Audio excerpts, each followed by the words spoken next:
میاں والی سے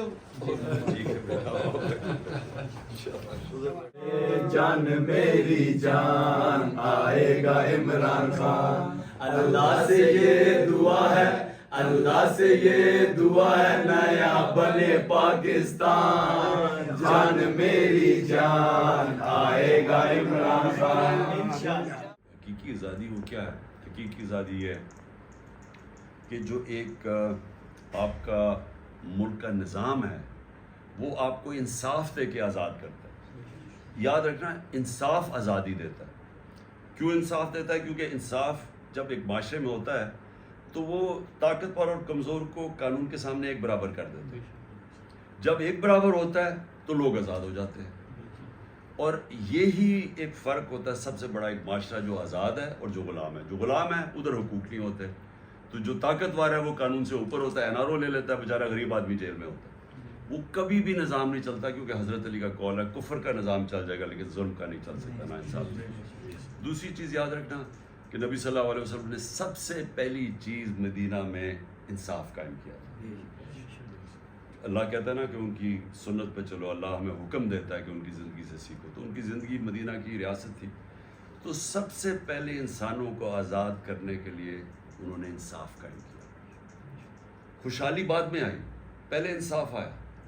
اور جو دوسرا آزادی ہے، ایک آزادی ہوتی ہے کہ آپ کو معاشرہ آزاد کر دیتا ہے، جس کے لیے ہم سب لڑ رہے ہیں۔ ہماری یہی کوشش ہے نا کہ ہمیں اس ملک میں انصاف ہی نہیں ہے کہ ایک طاقتور کے لیے ایک قانون، دوسرے کے لیے دوسرا، ڈنڈے مار رہے ہیں آپ کو، آپ اپنا کوئی آپ قانون نہیں توڑ رہے لیکن آپ کے اوپر حملے کر رہے ہیں، اور دوسرے قانون سارے توڑ رہے ہیں اور وہ ان کو پولیس حفاظت کر رہی ہے۔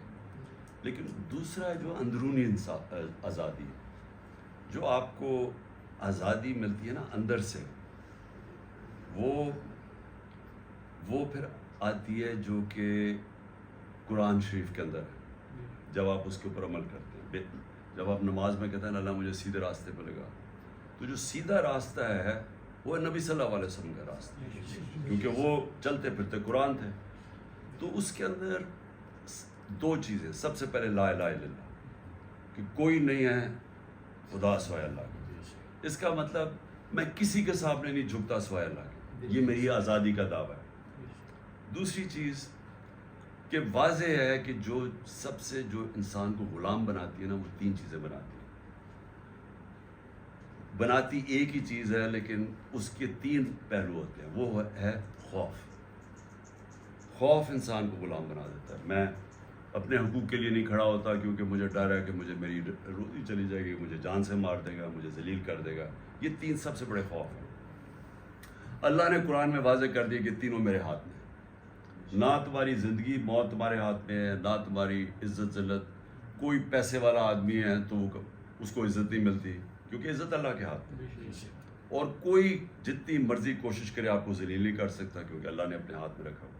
اور جو پھر یہ جو پولیس والے، ان کو پتہ تھا کہ ظلم کر رہے ہیں، عورتیں ہیں، دیکھ رہے ہیں ان کو گولیاں مار رہے ہیں یا ان کو جو چھرے مار رہے ہیں، لیکن اپنی رزق کی خاطر کہ جی میری نوکری نہ چلی جائے، اس کے اوپر بھی اللہ نے واضح کیا ہوا ہے کہ کیا تمہاری زندگی میں کمائی ہوگی، رزق اللہ کے ہاتھ میں۔ تو وہ اللہ نے اسے بھی آزاد کر دیا کہ آپ غلام نہیں رہ سکتے ظلم کرتے ہوئے کیونکہ جی میری نوکری نہیں چلی جائے گی، کیونکہ رزق تو اللہ کے ہاتھ میں۔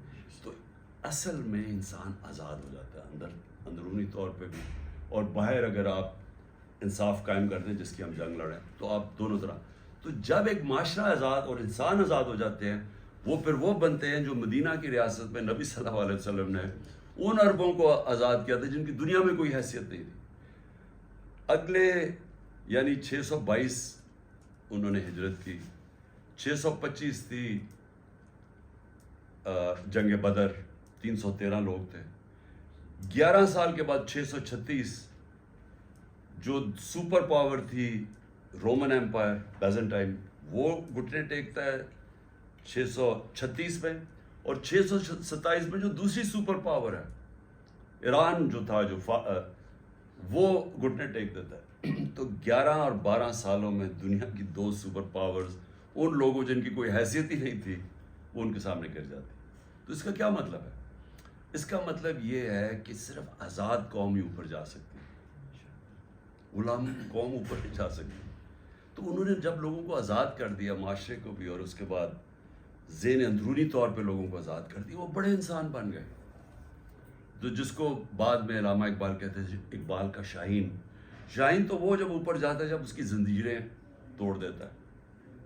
تو جو ہم اب کوشش کر رہے ہیں، اور آپ سب نے جو اتنی دلیری سے کھڑے ہوئے اس دن، اصل میں آپ آزادی کی کوشش کر رہے ہیں اس ملک کے لیے. اور آزادی کبھی بھی کوئی پلیٹ پہ نہیں دیتا، آزادی کے لیے جدوجہد کرنی پڑتی ہے. انسانی تاریخ ہے کہ جب تک آپ قربانی نہ دیں آپ آزاد ہوتے نہیں ہیں. کیونکہ جو آپ کو غلام بنا کے جو فائدہ اٹھا رہا ہے، جو اس نظام سے فائدہ اٹھا رہا ہے، وہ آپ کو آرام سے تو نہیں دینے لگا نا. اگر میں اربوں روپے بنا رہا ہوں اور میرے باہر لنڈن میں پراپرٹیز ہیں اور ہر طرف مجھے پیسہ بن رہا ہے، تو میں کیوں آپ کو آزاد کروں گا جب مجھے وہ نظام فائدہ دے رہا ہے. اس لیے اس کے لیے جدوجہد کرنی پڑتی ہے، جو کہ آپ نے کی. انتشار کا مطلب یہ ہے کہ وہ یہ سمجھتے ہیں کہ اگر انتشار ہوگا تو الیکشن نہیں ہوگی. وہ الیکشن سے بھاگ رہے ہیں، ان کو پتہ ہے عوام ادھر آ کے کھڑی ہو گئی. ہمارا انٹرسٹ یہ ہے کہ انتشار نہ ہو.